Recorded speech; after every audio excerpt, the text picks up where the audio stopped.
तो यहाँ पर आपका ड्रोन बन करके रेडी हो चुका है और मैं अभी आपको बताऊंगा कि ड्रोन को कैसे ऑपरेट करना है। सबसे पहले आपको रेडियो ट्रांसमीटर ऑन करना है, जिसके लिए ये दोनों स्विच जो है 5 और 7 ये दोनों नीचे की तरफ होना चाहिए। नीचे प्रेस कर लेना है।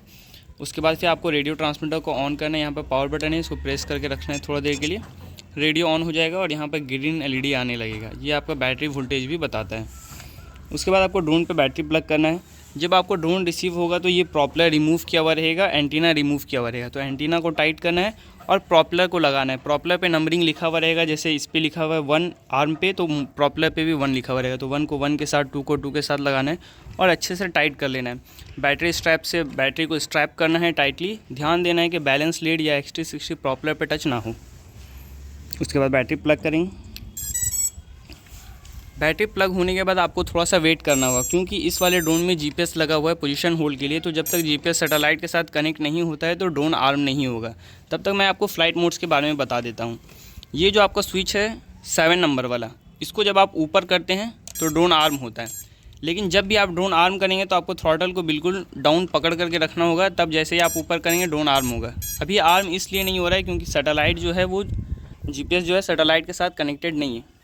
ये वाला जो स्विच 5 वाला है, इसमें 3 स्टेप है। सबसे नीचे आपका एंगल है, जिसको मैनुअल फ्लाइट बोलते हैं। उसके ऊपर आपका पोजीशन होल्ड है और सबसे ऊपर आपका RTL है। तो हम लोग सारा फ्लाइट मोड चेक करेंगे। और ये बीपर है। बीपर इसलिए होता है कि जब आप गॉगल्स पहन करके ड्रोन को फ्लाई करते हैं और ड्रोन घास वगैरह में कहीं गिर गया है तो आपको ड्रोन दिखता नहीं है। तो आप क्या करेंगे, इस वाले साउंड को सुन करके ड्रोन को फाइंड कर सकते हैं। अभी सैटेलाइट कनेक्ट हो चुका है, तो जैसे ही मैंने थ्रॉटल को डाउन किया और इसको ऊपर किया तो प्रोपेलर रन होने लगा। इसका मतलब कि ड्रोन आर्म हो रहा, नीचे करेंगे डिसआर्म हो रहा। एंगल में जब भी आपको ड्रोन को फ्लाई करना है तो एंगल फ्लाइट मोड पे टेक ऑफ करना है, फिर आपको पोजीशन देना है।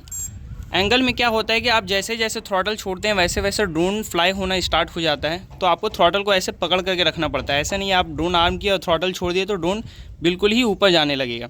तो आपको धीरे धीरे थ्रॉटल देना है। पोजीशन होल्ड पे क्या होता है कि जब आप एंगल पे टेक ऑफ करते हैं, एक 10-15 फीट हाइट पे लेते जाते हो ड्रोन को, तब आपको स्टिक को छोड़ करके ऐसे पोजीशन होल्ड देना होता है। तब क्या होता है, ड्रोन एक जगह होल्ड होता है और हाइट भी मेंटेन करता है। उस टाइम क्या होता है, स्टिक जो है वो सेंटर पे रहता है। इससे ऊपर करेंगे तो ड्रोन ऊपर जाएगा, इससे नीचे करेंगे तो ड्रोन नीचे आएगा। और सबसे ऊपर जब आप करते हैं तो ड्रोन RTL होता है।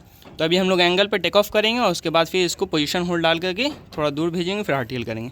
एंगल पे मैंने डाला हुआ है, इसको आर्म करते हैं। ये आपका एंगल फ्लाइट मोड है। इसमें आपको पोजीशन और एल्टीट्यूड दोनों ही कंट्रोल करना पड़ता है। लेकिन जैसे ही हम लोग इसको पोजीशन होल्ड पे डालते हैं तो ड्रोन जो है वो अपना हाइट मेंटेन करके रखेगा और अपना एल्टीट्यूड भी कंट्रोल करेगा। तो अभी देख सकते हैं ये पोजीशन होल्ड मोड है। इसमें ड्रोन अपना हाइट और एल्टीट्यूड दोनों ही कंट्रोल करता है। जब हम लोग इसको स्टिक को ऊपर करते हैं तो ड्रोन ऊपर जाता है, फिर छोड़ देते हैं तो फिर वो एल्टीट्यूड मेंटेन करता है। राइट लेफ्ट करेंगे, छोड़ देंगे, स्टिक मेंटेन करेगा। अभी हम लोग ड्रोन को जो है वो थोड़ा दूर भेजेंगे और फिर इसको RTL देंगे। तो ड्रोन को हम लोग थोड़ा दूर भेज चुके हैं, RTL देंगे। RTL पे ड्रोन जहाँ से टेक ऑफ हुआ था वहीं पर आकर के लैंड हो जाएगा। आपको कुछ नहीं करना होता है। अगर लेवल सरफेस नहीं है तो आप इसको जॉयस्टिक के थ्रू कंट्रोल करके लेवल लेकर के आ सकते हैं।